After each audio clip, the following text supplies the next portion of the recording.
bicycle my daughter got. 21 speed. Just a little one from Walmart online.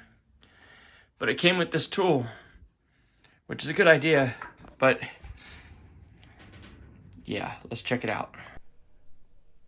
Alright, so here is the tool that came with that bicycle.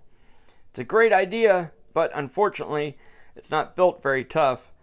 So that's why I put down there, cheap tool. As you can see, it's got the Allen keys here, but see, this one right here is the one you use to tighten up the little brake rotor on her bicycle, and it pretty much rounded when I tried to give it a dug tightening onto it. So yeah, but the idea is cool because it's got the Allen keys. Then on this side it's got the little wrench, which I think has numbers on the sizes 10, 15, and 8, which it also came with this wrench.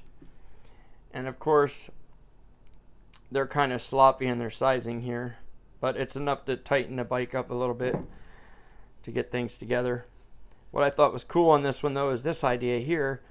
You got your Phillips head, your flat head, and you got this for some sockets that they gave you. How cool is that?